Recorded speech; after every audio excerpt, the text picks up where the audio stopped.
Glorious day, a little bit breezy coming in from the Pacific. But that's just adding to the cooling process. This is day 2 and it's a very important test day in this one of the National Bank Series because it's very evenly poised indeed. We knew after Dunedin that these two sides were very evenly matched, and that's proved to be the case yesterday. New Zealand lost the toss and they were quite dismayed about that fact, but at lunch they were buoyed by the fact they had the West Indies at 4 for 74, and then a partnership between Shivnarine Chanderpaul, who is just superb at the moment. The last 2 years he has been vintage, and the new boy on the block, Brendan Nash, restored things. So by the end of the day, honours pretty much even.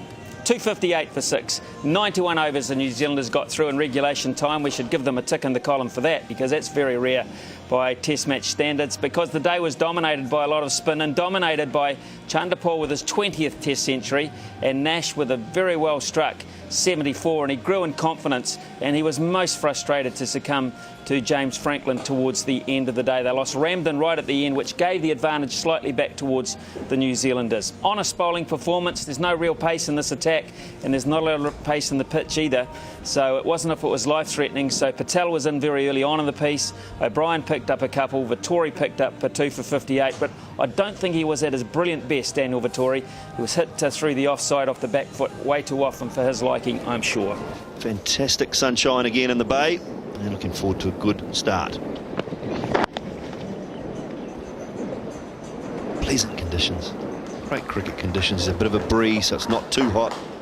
It's warm enough for the ball to swing around a little bit, and I'd expect that from the New Zealand bowlers this morning. There wasn't a lot of swing yesterday, not as much as I would have thought, particularly from the likes of Franklin and Mills. And let's hope for a bit more of that this morning.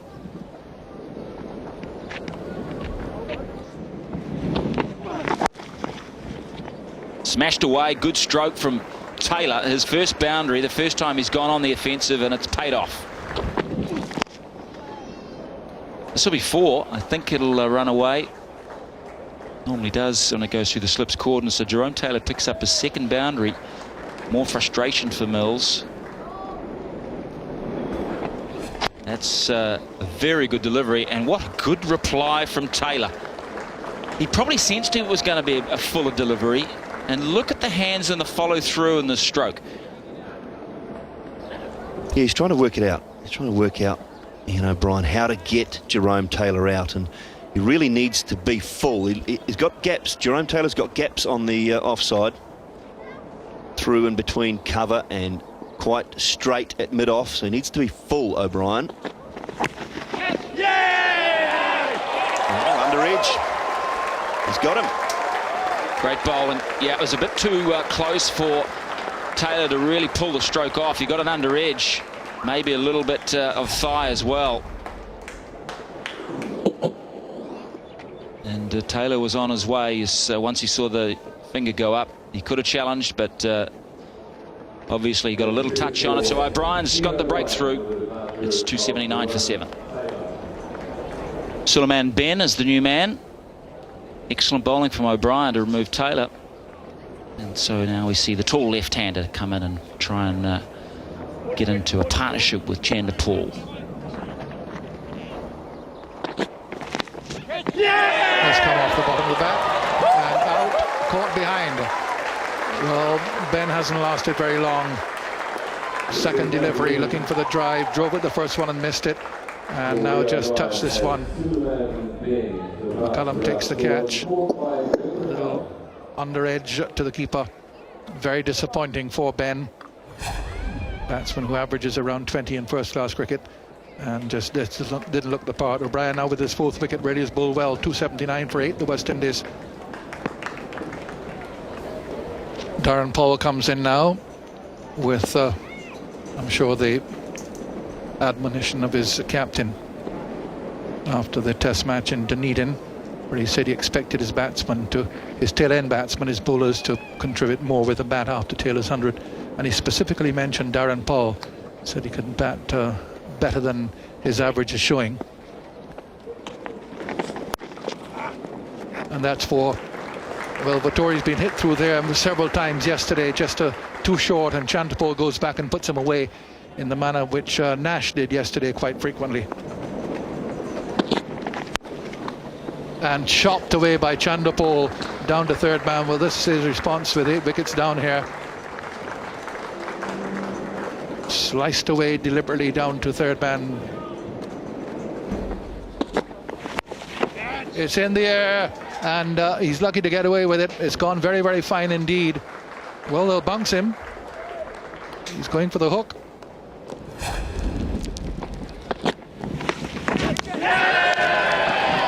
a feel, and he's gone. Well, it was always on the cards. It really was. Short pitch bowling, and Powell lucky to get away with the previous delivery with a drop catch at mid-on, and this time down the leg side. Instinctive hook of 5 wickets, very, very well deserved for Ian O'Brien as the West Indies lose their number 10. Ambitious. Well, that's very instinctive, and he just didn't know how to stop doing it. He really didn't, Powell. And for me, it's the end of a reckless and selfish innings. 299 for 9. West Indies have lost 3 wickets today, and all 3 to Ian O'Brien. Brings his tally to 5 in the innings, the first time he's taken 5 wickets in an innings in Test cricket. And he'll pick up 6 by the looks of it. Yes, he has. Well done, Ian O'Brien. He's finished the West Indies innings off with a great slower ball. And that shows how skillful he is. He's got a great attitude to the game, but he's also got a lot of skill. And this is a wonderful slower ball. It's absolutely plumb in front. Can totally deceive the batsman. Would have deceived a lot of players. Beautifully bowled. He's bowled with pace. He's bowled bouncers. He's bowled leg cutters. Now the slower ball. 6 wickets. Congratulations to Ian O'Brien as he knocks off Edwards for naught. And the West Indies all out for 307. But it is O'Brien who is outstanding. So is Chanderpaul. They have been the 2 standout men so far in this innings of the West Indies. Chanderpaul 125, 126 not out. Ian O'Brien, there he is. Take your hat off. Welcome back to McLean Park here in Napier, where the news is the West Indies have been bowled out by New Zealand for 307. They won the toss and they batted in very good batting conditions, and you'd have to say they have not made the most of them, apart from their standout performer of the last couple of years, Shivnarine Chanderpaul. Not out 106. That means he currently averages 50 in Test match cricket, and he is one heck of a player. A good 74 from Nash as well to help him. Otherwise, not much to read about. Here come the New Zealand openers. Jamie Howe to the left of screen, Tim McIntosh to the right. What do you think will be going through Jamie? Very, very nervous. I'm no mind reader, so I'm not sure what's going through his mind. Apart from that, he'll be desperate to score. He'll be very determined. He's worked pretty hard leading into this Test match. He's been in the nets a lot, and that's all you can do. At the end of the day, you've got to actually clear your mind. You've got to see the ball out of the hand as soon as you can, and trust your instincts and move your feet and get him behind the ball. That would be my key thoughts. I thought McIntosh was excellent in Dunedin.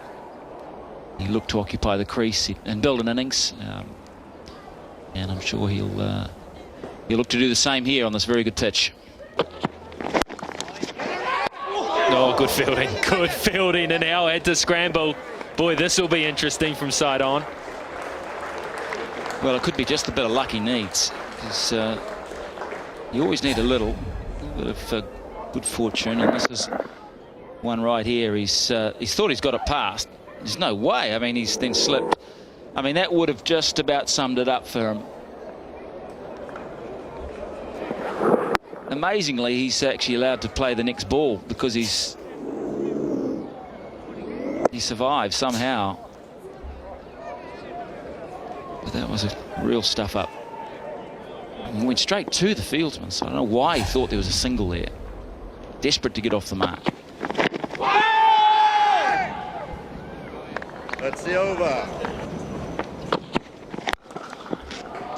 No single there. That'll be 4. Nice stroke, Jamie Howe. Yeah, it's a half volley, and it deserved to go. And full credit to Jamie Howe here. He just latched onto it.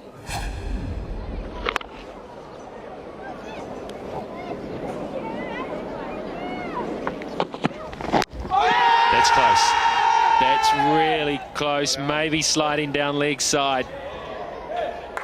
And it's been challenged. Referred, sorry, we're not allowed to say challenged. So it's a legitimate delivery.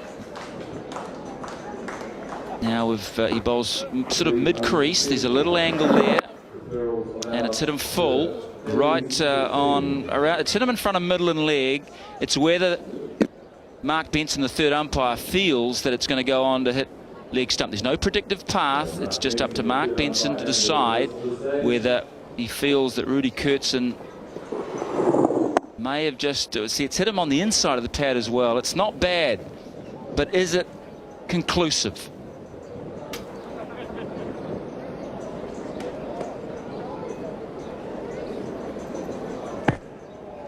What the third umpire here has to say, Mark Benson, is that I am positive that ball is hitting leg stump. For Kurtzen to change his mind. Thanks, mate. I'm making my decision now.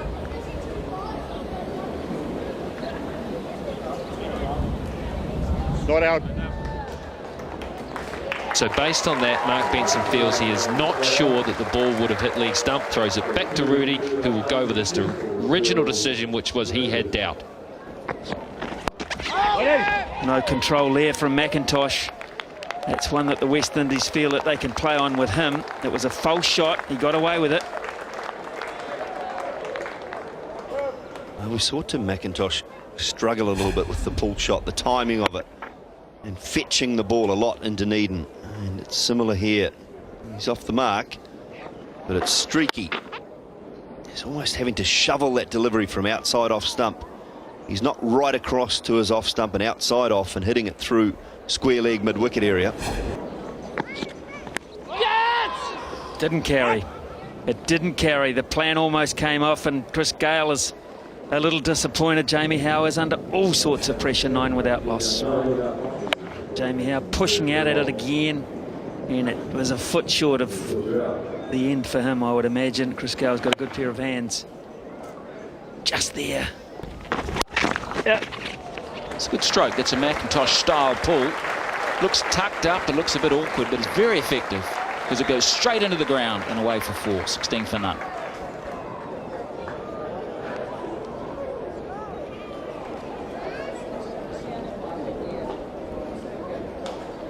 That is McIntosh's own style. He doesn't extend the arms. The textbook would say you need to extend the arms. You don't want to be cramped. But what he does do is he just locks them off and then uses his body. He swivels into the stroke. Although the extension of the arms was okay there. It was pretty good control. But because he swivels with his body, he's able to control the stroke with his body.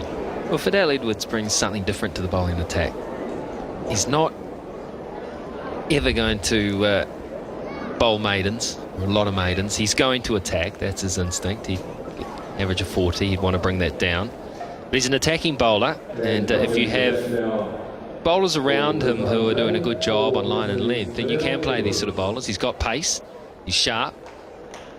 Later on in this innings, if the ball starts to reverse swing, and it is very dry out there and the ball will get scuffed up, perfect man to have on your side, because it's generally the slingers who get that reverse swing the best, and I think he has been quite effective in times in the bags of wicket he's picked up. I'd bet a lot of it's been when the ball has been reverse swinging, but it won't be doing that just now.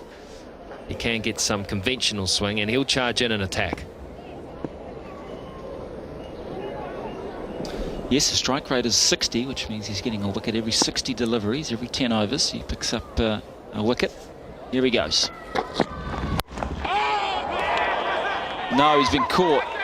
Straight away first ball. Jamie Howe's launched into a pull shot and he's hit it straight down the throat of square leg. I'm not sure who it is, but that's a real shock for Jamie Howe. First ball, he didn't really have a look. Obviously didn't get on top of it, and he is out of here. Well, when the game's not going your way, it's not going your way, because Howe fair smashed this, but he got something wrong. He hit at a catchable height, neither down nor up. You cannot get caught in between, or you will get caught out. He's out for 12, 19 for 1. So New Zealand have lost their first wicket, and it's Jamie Howe who's gone. Daniel Flynn now He's marking out his guard. He's got a good average of 42. It's a good start for a young player. Flynn underway. Good little single there. New Zealand, of course, would miss him. Catch him, he said, but that'll go for 4. Thick outside edge, but along the ground. And just breaking the shackles which were really imposed on the New Zealanders by Powell and Edwards. Well, the West Indies have got to stay positive here. It's not quite happening for them. They've got rid of Jamie Howell, but all their hard work and their accuracy, really, they probably thought they should have been better rewarded. And that can prey on the mind as well of young people. So this fellow here has to keep them going. Now, is that out? Big appeal. Will they challenge? Gale says no, because he knows exactly what's happened. No, Gale will not challenge. You're dead right, Tony. If you've picked it straight away, Gale says it's come over off his upper arm or off his chest. And this bowler, Fidel Edwards, has put a lot of pressure on him. So too has Xavier Marshall, the second slip. But you know that he got his gloves below that, and it's come flush or run across his chest. Run across his chest, and he got a good view of it. See, it's just brushed the shirt. And Chris Gale got a great view of it at slip, and that is superb captaincy because he didn't waver and he didn't waste a referral.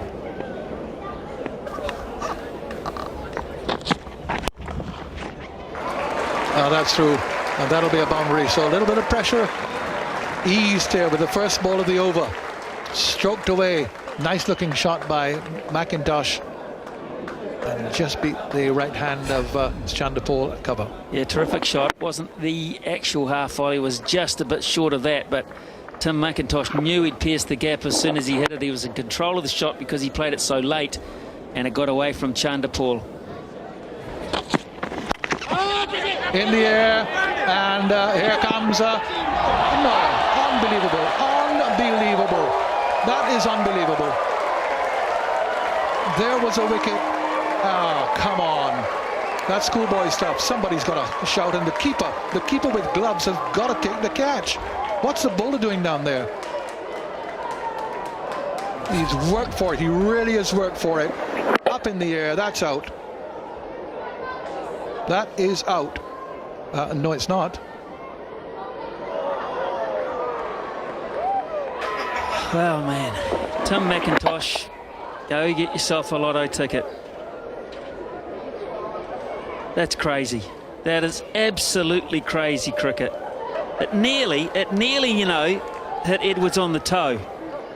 That's when he pulled out so late. It nearly hit him on the foot. That's how far underneath it he was. So they both could have got to it. Someone has to call, someone has to make a decision. And it's got to be the keeper. It's got to be the keeper. And now look what happens. Driven back past the bowler. Long chase down there for Taylor.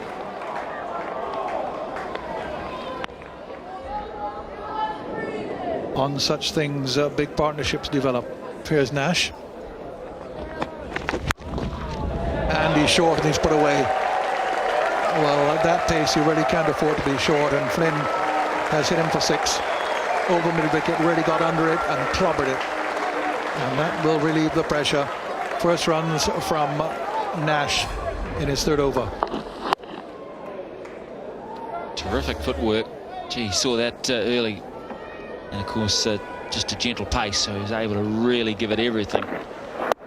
Always intending to go up and over the infield, and he got it so well. He cleared the boundary comfortably, and it's now been lost and found again in the demolition yard. And so is that. At this pace, he's now put him away for 4, so this will be the last over. In fact, he's gone all the way this time again. Well, so a couple of 6s off Nash, that's relieved the pressure. And Gale certainly has taken a chance here by bowling the part-time bowler at this stage, and he's dragged 2 down, and he's been put away for the maximum of successive balls. This one was a little flatter, but still right out of the meat of the bat. Nice shot, beautifully played. Placement, timing, 4. Fine shot by McIntosh. to end off the over at 61 for 1. Good stroke. That deserves 4. And he's got it too.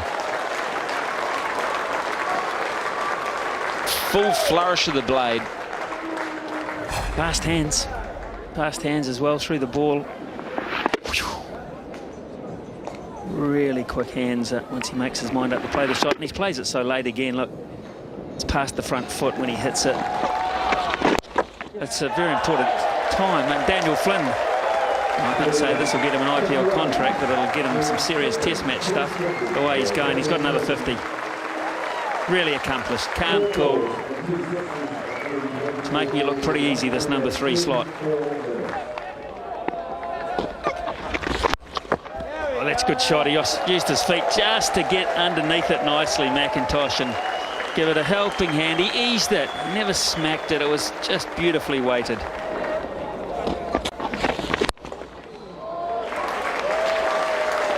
Superbly played. That's the second time Ben has been driven to the offside by McIntosh. It's a good stroke, and it deserved 4. Wonderfully timed from McIntosh, and he reaches his 50. His first for New Zealand, and it's been well deserved. 181 balls. He's been in nearly 4 hours. Well, he said that really well. My goodness. It's not the orthodox hook shot, but he really did put everything into that. Got him! What a catch! It just poked back, and there is his 100th wicket. Fidel Edwards, a wonderful moment. He's taken off towards the pavilion. No one can catch him, but he has caught Flynn. Not easy caught in bowls, but he's pulled it off. There it is. It seemed to be a double hit. Comes through, takes it well to his left. Just about 100 runs ago, he had one to take, which was a lob. On this occasion, he takes it. Flynn goes, played well for 57. Edwards' second wicket of the innings, his 100th in Test cricket, 137 for 2. Oh, what a glorious shot. That'll go for 4. Nash is very quick and after it, but he won't get it. Or does he? He looks as if he did. Well, I suppose he is Jamaican and he's fast. They're all fast, even if they are born in Australia. Umpire's still chatting. It's very marginal. I think we're going. Once they turn and offer the batsman the opportunity, they will go, and that is the situation here at McLean Parks. New Zealand 2 down for 145 with McIntosh there on 62. Ross Taylor on 4, and we can tell you now that play has been called off for the day, so those two will be back tomorrow morning, and they'll be relieved too that they don't have to come out for